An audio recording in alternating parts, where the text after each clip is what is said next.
之前我接过一通小女孩的求救电话，可家长解释这只是小孩子的恶作剧，我信以为真，便挂断了电话。但第二天，女孩的尸体就在水库中被发现，为此我后悔不已。而如今，我再次接到了那通熟悉的电话，我被绑架了。我是名110接线员，上岗第一天我就接到一通奇怪的电话，电话那端不断发出很轻微的喘气声，我反复询问通话者是否需要救护，许久，那边才传出稚嫩的说话声：“救救我，我被绑架了。”我手忙脚乱，可一旁的同事并没当回事。又是小孩来打闹的吧？最近这种情况特别多，速度分辨，别耽误正事。我点了点头，毕竟每天的来电中，无效报警占比在60%以上。于是我火速询问了小女孩现在的情况，可她除了自称丫丫外，其他的问题都回答不上来，甚至在说话的时候前言不搭后语。丫丫，好想回家，姐姐，帮帮我吧。看样子就像同事说的那样，是熊孩子之间的恶作剧。顿时我的语气严肃起来。小朋友，报假警是不对的哦，会耽误我们去帮助那些真正需要帮助的人，明白吗？然而过了一会，电话那端换了人。那个不好意思啊，小孩贪玩，我会狠狠教育他的啊。抱歉。原来是孩子不小心误拨了报警电话，我简单嘱咐了几句便草草挂断。本以为这只是一次寻常的误拨，可没想到一切都来得那么突然。第二天就有人在东区水库里发现了一具尸体，死者是女孩，发胀的脸，面目全非，而她穿的红色背带裤上依稀绣着她的名字张雅雅。丫丫雅雅，所以她没说谎，那真的是一通求救电话。尤其是当我在了解了雅雅的情况后，我才意识到她当时是有多么的绝望。原来雅雅先天智商不足，上的是特殊学校，平日她连上厕所都需要老师提醒，所以当时她不停地在重复自己的游不回去。其实那个时候她已经被凶手扔在了水里。一想到雅雅当时的痛苦，我只感觉心被狠狠地揪住，于是我立刻调取当时报警的录音重新辨别，我希望可以通过录音中细枝末节的地方找到线索。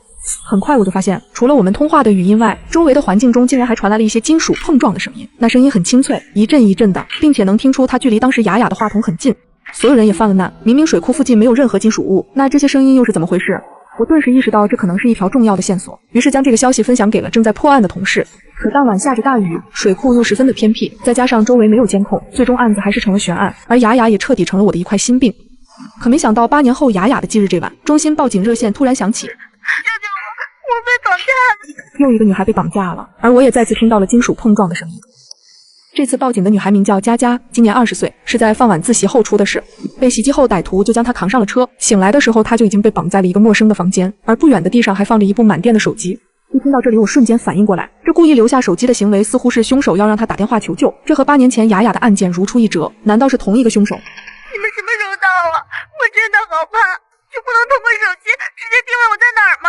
歹徒在你手机里植入了反跟踪病毒。破解需要时间，看样子我现在只能通过佳佳的描述来找到她被绑架的位置。我的声音放缓，继续询问她那边的情况。佳佳，你能看到附近有标志性的建筑吗？尽可能描述出周围特征，比如气味、颜色、温度、声音都可以。现在的每分每秒，每一个问题都是关生死。我能感觉到她在努力控制自己的情绪。过了一会儿，她带着哭腔说道：“房子的空间很大，有很多柜子，到处都是灰尘，窗户也都是那种很多格子组成的，周围一片漆黑。”没有路灯，也没看见行人，但附近好像有火车经过。你做的特别棒，佳佳。我立刻将目前的情况发送给信息部的同事，但很快听筒里又传来了一些金属碰撞的声音，那声音一阵阵的，非常清脆。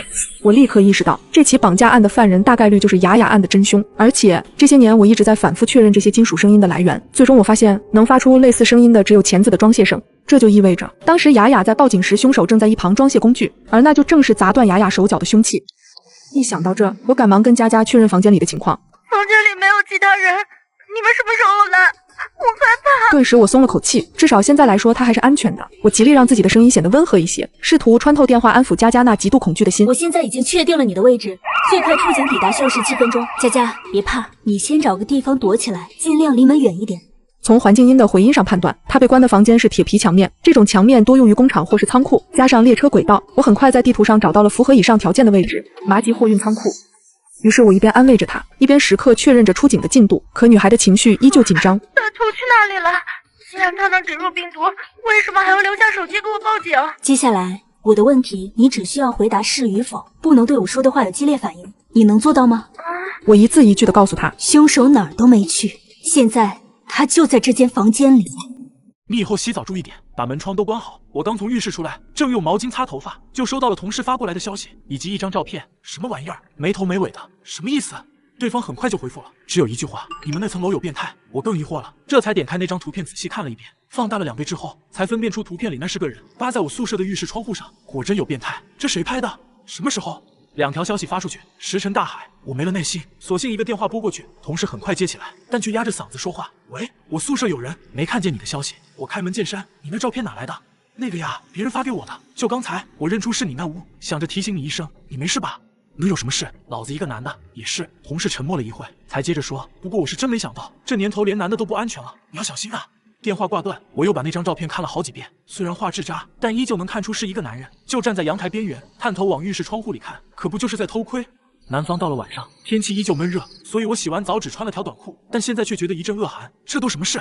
哪个狗日的敢扒人窗户？别叫老子抓住！我把图片放大，可拍的实在模糊，又是个背影，根本分辨不出画面里的人是谁。除了一肚子火气之外，什么也没发现。我随手找了件短袖套上，完事还是觉得不舒服，又翻出一条长裤换了，烦躁的往床上一躺，脑子里还是绕不开这件事，只能打开手机看球赛。本想转移注意力，却忽然想起一件事：我半个月前才入职，当时因为宿舍分配出问题，还住了3天酒店，是物业管理那头出的错，把206和602的钥匙弄混了。原本该住在2楼的女同事错拿了我的钥匙，那姑娘比我早到1周。叫王希，她拿了钥匙之后问都没问，发现2楼206房门打不开，就直接循着钥匙上的编号，提着行李上了6楼。还是等我到公司入职去找物业，这才知道闹了乌龙。可公司那边的登记不好更改，水电费结算都跟工资卡绑着，重新修改太麻烦，最好我俩之间调换。我看他一个人不方便，就主动帮他搬家，从6楼换到2楼，一来二去也熟了起来。那么问题来了，有没有可能我俩换了房间，可那个偷窥的人却不知道？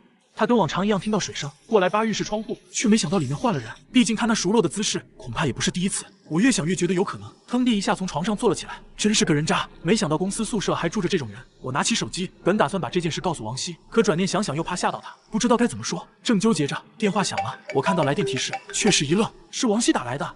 他难道知道了什么？我犹豫着接起电话，喂。对面的人立刻出声：“李平，我也不想麻烦你，但你能不能过来一趟？刚刚有人在敲我的门，特别大声，我不敢开门。他声音发抖，带了哭腔。”我皱眉，立刻联想了到那个动作猥琐的偷窥男。你别开门，就在房间里等着。我这就下楼，也来不及换衣服，踩着拖鞋就出了门，用最快的速度往2楼跑。声控灯亮了一路，可拐进2楼楼道之后，却发现根本没人。206门口也空空如也，难道是走了？我怕敲门声吓到王希，索性打电话叫他开门。喂，他压着嗓子跟我说话，小心翼翼。我放缓语气，安抚道：“我在你门外了，没有人，你别担心，估计是谁走错了。”可我话还没说完，低头却发现地上有东西，像是一张纸，被顺着门缝塞进屋里头，只有边角露在外面。我预感不好，没继续说下去。你先开门。好，我过来了。电话挂断之后，206的门从里面被推开，王希穿着睡衣，头发胡乱披着，眼眶发红，模样有些狼狈。看样他是睡着之后被吵醒的，估计吓得不轻。他没敢走出门，畏缩的往楼道两边看，发现确实没人之后，这才松了口气。哑着嗓子：“谢谢啊，麻烦你了。”我摇头，表示不客气，蹲下身把地上的东西捡了起来，是一张被折起来的白纸。他看到之后也一愣：“这是什么？不是你的？”他摇头：“不是，是不是风吹进来的？这几天风大。”我没说话，低头展开了手上的纸条，发现最里边那一面歪歪扭扭的写着一行字：“妹妹搬家了呀。”我面上一沉，这还真不是风吹的。王希好奇纸上写了什么，要接过去看。我赶紧把纸条揉成一团，避开他的动作。他半夜被人敲门已经吓得够呛，要是再看到纸条上的内容，恐怕更难接受。没什么，小广告。他狐疑的打量我，明显不信。宿舍楼道里会有小广告？你是不是在骗我？我不擅长撒谎，索性转移话题。不管怎么说，你这房间不太安全，今晚要不先跟其他女同事挤挤。他盯着我半天才说话：“李平，你别瞒着我，知道是怎么回事，我心里才有底，才能有所防范，否则更容易胡思乱想。”我一时语塞，但他说的对，作为当事人，他有权知道情况。我叹了口气，把纸条递到他手里，还有我洗完澡之后收到的那张照片也找出来给他看。我也不是故意瞒着你，主要是怕你被吓到。浴室、爬窗、威胁性，这些线索足以勾勒出一个躲在暗处偷窥的猥琐形象。他翻完聊天记录，把手机还给我，哑着嗓子说：“能不能麻烦你把这些内容转发给我一份？”可以是可以，不过你要怎么做？当然是抓到他。这个人敢这样，肯定不是第一次做这种事，不能就这么放着。因为颤抖，他说话都磕磕巴巴的，但我听懂了。6楼不算高层，但也在半空，一旦摔下去，就算不死也会残废。在没有任何保护措施的情况下，这人就敢冒着这样的风险扒窗偷窥，说明他的猥琐变态已经到了不要命的程度。王希死死攥着那张纸条，苍白的脸上没有一点血色。我叹了口气，劝说：“你先别怕，肯定能抓到那个人，别太担心。”可这不是废话吗？发生这种事，她一个女孩怎么能不怕？我收了声，盯着照片里那个猥琐的背影，攒了满肚子脏话。电话忽然响了。我们村里有一个诡异的习俗，每当村里消失一个人，隔天村长就会带来很多肉给大家分。不知道从什么时候开始，大家都迷恋上了这种肉。我承认那些肉的味道很诱人，但是我不敢吃，因为吃过肉的人似乎像是被麻痹了神经，再也不会去吃其他食物了。这天，我和往常一样出门觅食，路过村口时，一块长满苔藓的石碑却引起了我的注意。渔村规则：一，村子里绝对不会出现肉，如果出现，请一定不要吃。二，远离明亮的地方，因为那里是危险的。三，村子里经常会有人消失，请不要好奇。四，请远离吃肉的村民，他们不希望你知道真相。五，请不要随便离开村子。六，不要去祠堂，不要去祠堂。渔村规则，这是什么时候出现的石碑？我从没见过，而且村外好像确实和以前有些不一样。远处多了一道亮光，难道这就是规则里明亮的地方？我思考着规则，有些不敢外出。忽然，身后传来了脚步声。我转身看去，原来是隔壁的王叔。我记得他和我一样是不吃肉的。我刚准备跟他打招呼，那道光就直直地冲向了他。一瞬间，他就毫无征兆地在我眼前消失了。我被吓得站在了原地。难道规则是真的？不好了，出事了！咱们村口有道奇怪的光，人一碰到就消失了，太可怕了！我没说谎，村口的石碑上就写着远离那道光，上面还有其他规则，那些规则没准也是真的。可他们好像并不信。我感到十分无助。也许有人会知道村门口的规则。我赶忙起身朝村长家跑去。村里就属村长的年龄最大，可他的样子实在太诡异了。他嘴巴附近有一道深深的伤口，更像是爬在脸上的蜈蚣。我尽量控制住自己颤抖的声音，讲述了一遍今天发生的事。可就在他听到规则时，我注意到他的眼神中闪过一丝阴冷，可紧接着又恢复了正常。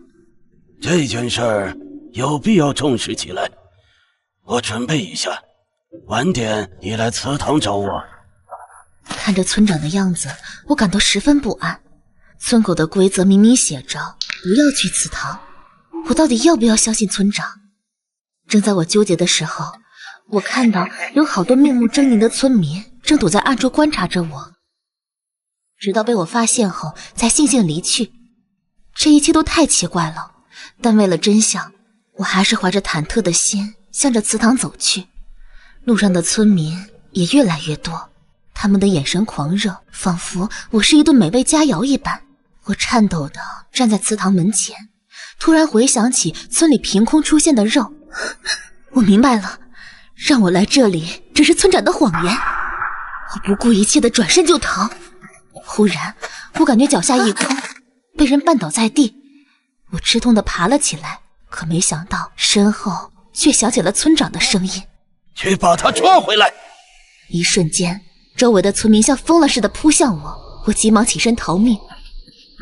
眼看自己逃不出去了，我突然注意到了身侧的土缸，一个翻身便爬了进去。明明就在这里，他怎么不见了？别废话，赶紧找！村主说了，最先抓住他的人可以分到更多的肉。我紧紧地捂住嘴巴，不敢发出一丝声响。好像这里没有，去远处看看。听着脚步声逐渐远去，我也松了一口气。原来你在这里呀！放开我！紧接着，我就被他们抓到了祠堂，房间里挂着各式各样的道具。把他放着，剩下的人都出去吧。你为什么要抓我？是不是怕大家知道村里的规则？孩子，那个规则就是我写的，可规则并不能让大家填饱肚子。填饱肚子？我愣在了原地。虽然以前很苦，大家都吃不饱，可从来不会像现在这样相互猜忌，更不会为了吃肉而牺牲同伴。所以你现在是要把我变成肉吗？来给大家填饱肚子？记得我年轻的时候就有这种肉，但凡吃过肉的人就再也没回来过。我甚至在石碑上刻下规则来警示大家，直到我的妻子也消失在我的面前，我才下定决心吃下了肉。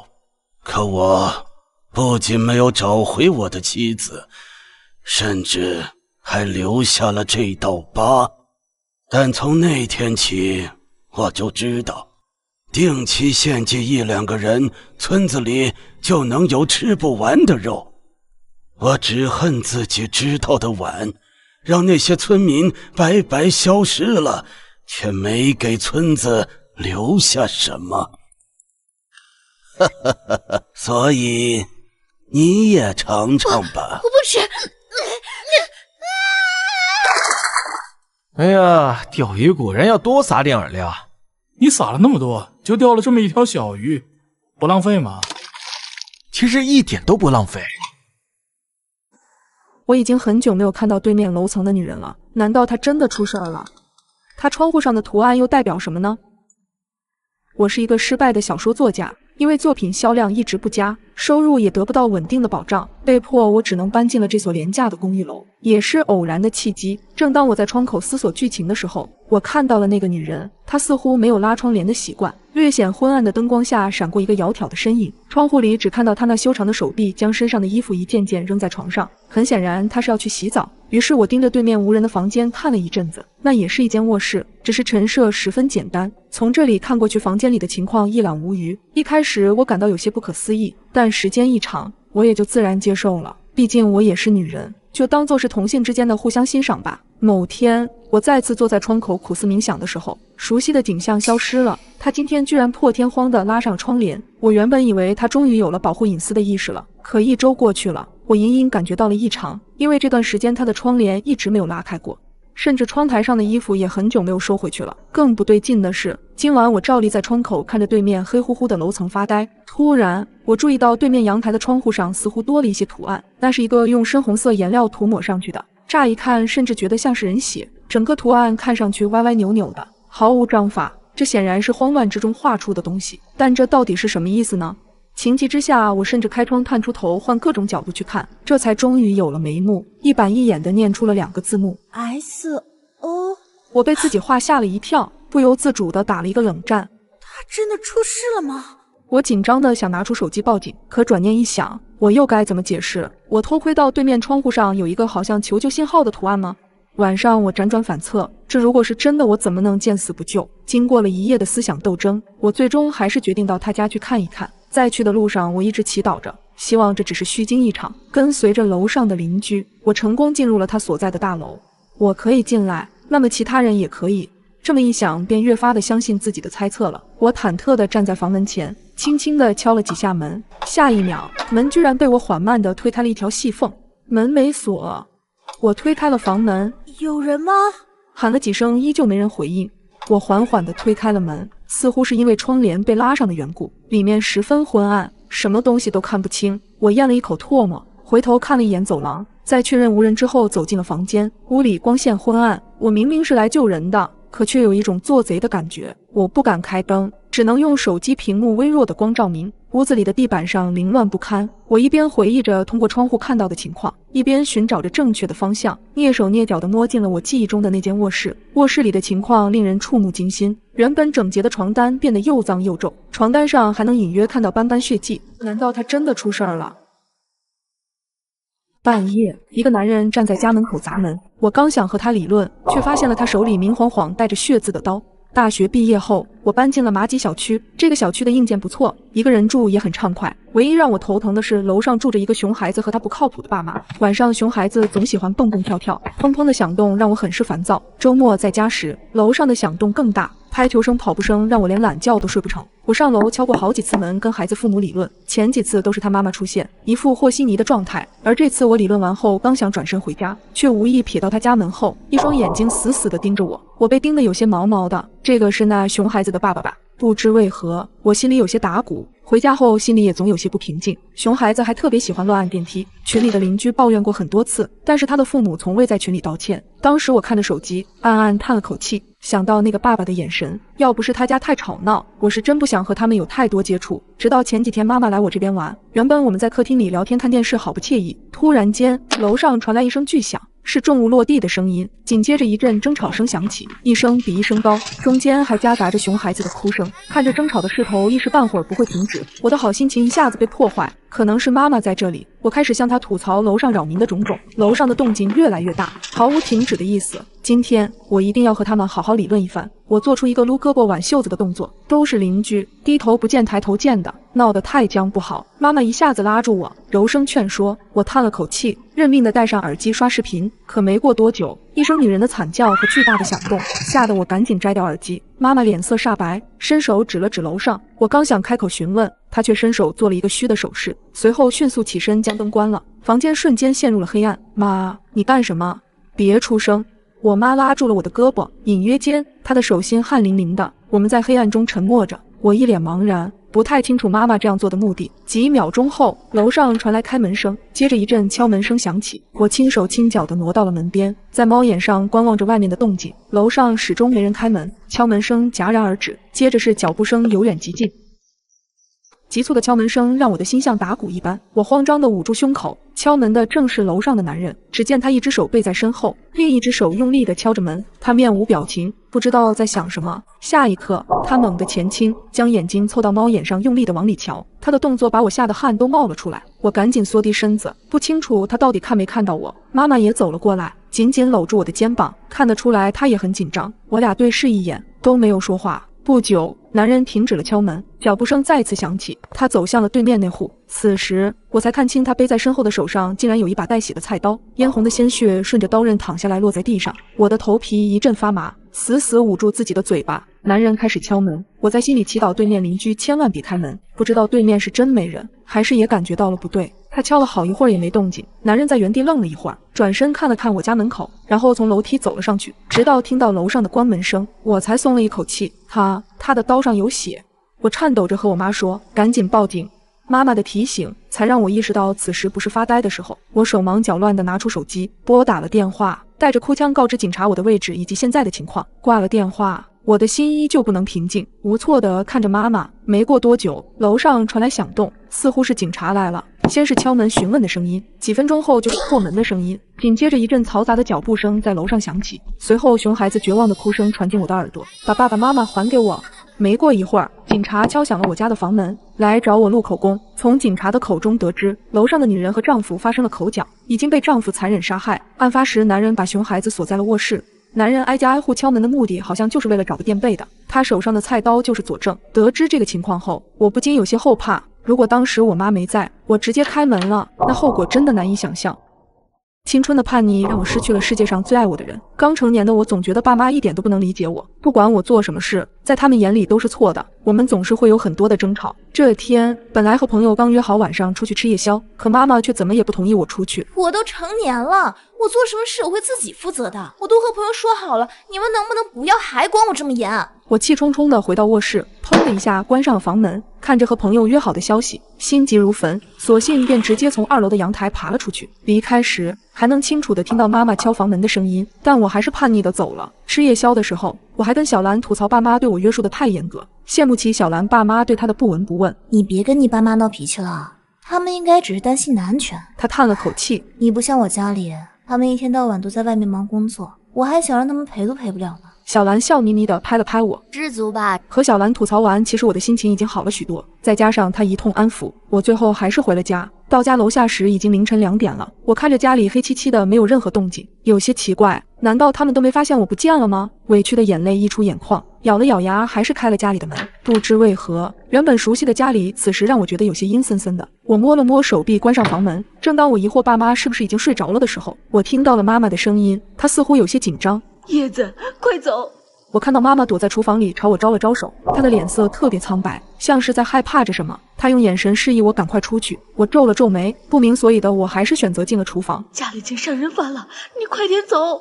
我愣了一下，突然楼上传来了一阵脚步声，嘎吱嘎吱的声响敲击着我的心脏。随后门猛地被关上，门外的爸爸声嘶力竭地喊着：“快走！”